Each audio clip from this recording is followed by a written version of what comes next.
ओम नमो भगवते वासुदेवाय नमः। श्रीमद् भगवद गीता साधक संजीवनी अध्याय 11 श्लोक संख्या 49। अर्जुन का भय दूर करने के लिए भगवान आगे के श्लोक में उनको देवरूप देखने की आज्ञा देते हैं। माँ ते व्यथा माँ च विमूढ़ भावो दृष्ट्वा रूपम घोर मीद्रंग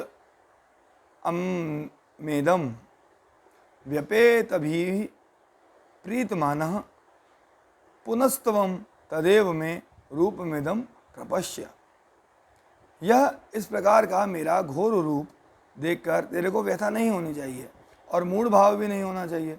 अब निर्भय और प्रसन्न मन वाला होकर तू फिर उसी मेरे इस चतुर्भुज रूप को अच्छी तरह देख ले। विकराल दाढ़ों के कारण भयभीत करने वाले मेरे मुखों में योद्धा लोग बड़ी तेजी से जा रहे हैं। उनमें से कई चूर्ण हुए सिरों सहित दांतों के बीच में फंसे हुए दिख रहे हैं और मैं प्रलय काल की अग्नि के समान प्रज्वलित मुखों द्वारा संपूर्ण लोगों का ग्रसन करते हुए उनको चारों ओर से चाट रहा हूँ। इस प्रकार के मेरे घोर रूप को देखकर तेरे को व्यथा नहीं होनी चाहिए, प्रत्युत प्रसन्नता होनी चाहिए। तात्पर्य है कि पहले तू जो मेरी कृपा को देखकर हर्षित हुआ था, तो मेरी कृपा की तरफ दृष्टि होने से तेरा हर्षित होना ठीक ही था, पर यह व्यथित होना ठीक नहीं है। अर्जुन ने जो पहले कहा था प्रव्यथिततास्तथा अमहम और प्रव्यथितांतरात्मा, उसी उत्तर में भगवान यहाँ कहते हैं माँ ते व्यथा। मैं कृपा करके ही ऐसा रूप दिखा रहा हूँ, इसको देखकर तेरे को मोहित नहीं होना चाहिए। माँ च विमूढ़ भावा। दूसरी बात तो मैं प्रसन्न ही हूँ और अपनी प्रसन्नता से ही तेरे को यह रूप दिखा रहा हूँ, परंतु तू जो बार बार यह कह रहा है कि प्रसन्न हो जाओ, यही तेरा विमूढ़ भाव है, तू इसको छोड़ दे। तीसरी बात, पहले तूने कहा था मेरा मोह चला गया, पर वास्तव में तेरा मोह अभी नहीं गया है। तेरे को इस मोह को छोड़ देना चाहिए और निर्भय तथा प्रसन्न मन वाला होकर मेरा वह देव रूप देखना चाहिए। तेरा और मेरा जो संवाद है यह तो प्रसन्नता से, आनंद रूप से, लीला रूप से होना चाहिए। इसमें भय और मोह बिल्कुल नहीं होना चाहिए। मैं तेरे कहे अनुसार घोड़े हाँकता हूँ, बातें करता हूँ, विश्व रूप दिखाता हूँ आदि सब कुछ करने पर भी तू मेरे में कोई विकृति देखी है क्या?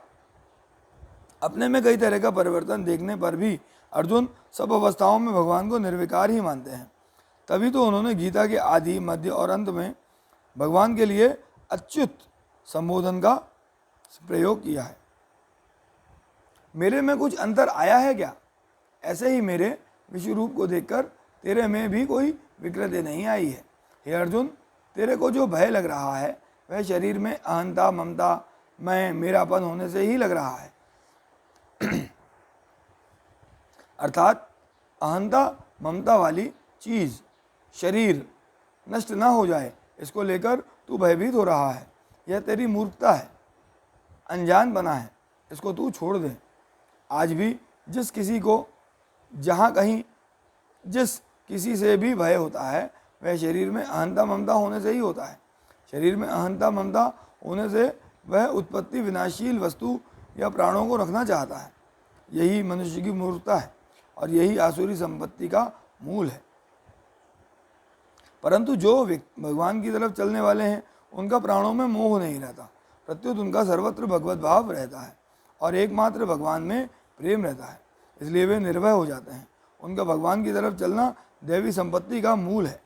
नृसिंह भगवान के भयंकर रूप को देखकर देवता आदि सभी डर गए, पर प्रहलाद नहीं डरे, क्योंकि प्रहलाद जी की सर्वत्र भगवत बुद्धि थी। इसलिए वे नृसिंह भगवान के पास जाकर उनके चरणों में गिर गए और भगवान से उनको उठाकर गोद में ले लिया तथा उनको जीभ से चाटने लगे। व्यपेत भी प्रीत मनाह पुनस्तवम तदेव में रूप मिदम प्रपश्य। अर्जुन ने 45वें श्लोक में कहा था भयेन च प्रव्यथितम मनो में, अतः भगवान ने भयेन के लिए कहा है व्यपेत भी, अर्थात तू भय रहित हो जा, और प्रव्यथितम मनः के लिए कहा है प्रीत मना, अर्थात तू प्रसन्न मन वाला हो जा। भगवान ने विराट रूप में अर्जुन को जो चतुर्भुज रूप दिखाया था, उसी के लिए भगवान पुनः पद देकर कहते हैं कि वही मेरा यह रूप तू फिर अच्छी तरह से देख ले। तदेव कहने का तात्पर्य है कि तू देव रूप या विष्णु रूप के साथ ब्रह्मा, शंकर आदि देवता और भयानक विष्णु रूप नहीं देखना चाहता, केवल देव रूप ही देखना चाहता है, इसलिए वही तू अच्छी तरह से देख ले। अर्जुन की प्रार्थना के अनुसार भगवान अभी जो रूप दिखाना चाहते हैं उसके लिए भगवान ने यहाँ इदम शब्द का उपयोग किया है। संजय और अर्जुन की दिव्य दृष्टि कब तक रही? संजय को वेद व्यास ने युद्ध के आरंभ में दिव्य दृष्टि दी थी। एष ते संजयो राजन युद्ध में तद वदिष्यति एतस्य सर्व संग्रामे न परोक्षम भविष्यति। चक्षुषा संजयो राजन दिव्येनैव समन्वितः कथयिष्यति ते युद्धम सर्वज्ञश्च भविष्यति। राजन, यह संजय आपको इस युद्ध का सब समाचार बताया करेगा। संपूर्ण संग्राम भूमि में कोई ऐसी बात नहीं होगी जो इसको प्रत्यक्ष ना हो। राजन, संजय दिव्य दृष्टि से संपन्न होकर सर्वज्ञ हो जाएगा और तुम्हें युद्ध की बात बताएगा, जिससे वे धृतराष्ट्र को युद्ध के समाचार सुनाते रहे। परंतु अंत में जब दुर्योधन की मृत्यु पर संजय शोक से व्याकुल हो गए, तब संजय की वह दिव्य दृष्टि चली गई। तब पुत्रे गते स्वर्गे शोकार्तस्य ममानघ ऋषिदत्तम प्रणश्ते तद दिव्य दर्शित्व मध्य में। निष्पाप नरेश, आपके पुत्र के स्वर्गलोक में चले जाने से मैं शोक से आतुर हो गया हूँ और महर्षि व्यास की दी हुई मेरी वह दिव्य दृष्टि भी अब नष्ट हो गई है। अर्जुन के द्वारा विश्व रूप दिखाने की प्रार्थना करने पर भगवान ने अर्जुन को दिव्य दृष्टि दी। दिव्य ददामि ते चक्षु पश्चिमे योग महेश्वरम। और अर्जुन विराट रूप, भगवान के देव रूप, उग्र रूप आदि रूपों के दर्शन करने लगे। जब अर्जुन के सामने अत्युग्र रूप आया तब वे डर गए और भगवान की स्तुति प्रार्थना करते हुए कहने लगे कि मेरा मन भय से व्यथित हो रहा है, आप मेरे को वही चतुर्भुज रूप दिखाइए। तब भगवान ने अपना चतुर्भुज रूप दिखाया और फिर विभुज रूप से हो गए। इससे सिद्ध होता है कि यहाँ 49वें श्लोक तक ही अर्जुन की दिव्य दृष्टि रही।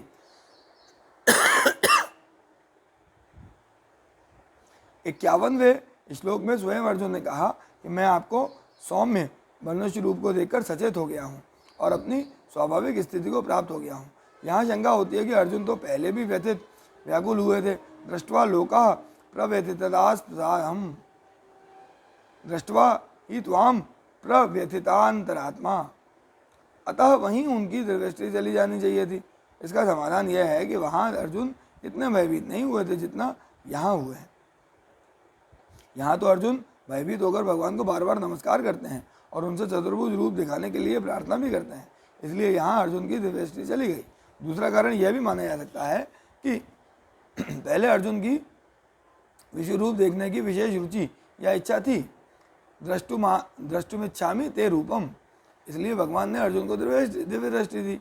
परंतु यहाँ अर्जुन की विश्व रूप देखने की रुचि नहीं रही और वे भयभीत होने के कारण चतुर्भुज रूप देखने की इच्छा करते हैं, इसलिए दिव्य दृष्टि की आवश्यकता न रहने से उनकी दिव्य दृष्टि चली गई। अगर संजय और अर्जुन शोक से, भय से व्यथित न होते तो उनकी दिव्य दृष्टि बहुत समय तक रहती और वे बहुत समय तक देख लेते, परंतु शोक और भय से व्यथित होने के कारण उनकी दिव्य दृष्टि चली गई। इसी तरह से जब मनुष्य मोह से संसार में आसक्त हो जाता है तब भगवान की दी हुई विशेष दृष्टि काम नहीं करती। जैसे मनुष्य रुपयों में अधिक मोह होता है तो वह चोरी करने लगता है और फिर और मोह बढ़ने पर डकैती करने लग जाता है, तथा अत्यधिक मोह बढ़ जाने पर वह रुपयों के लिए दूसरे की हत्या कर देता है। इस प्रकार ज्यों ज्यों मोह बढ़ता है त्यों ही त्यों उसका विवेक काम नहीं करता। अगर मनुष्य मोह में न फंसकर अपनी विवेक दृष्टि को महत्व देता तो वह अपना उद्धार करके संसार मात्र का उद्धार करने वाला बन जाता। ओम नमो भगवते वासुदेवाय नमः।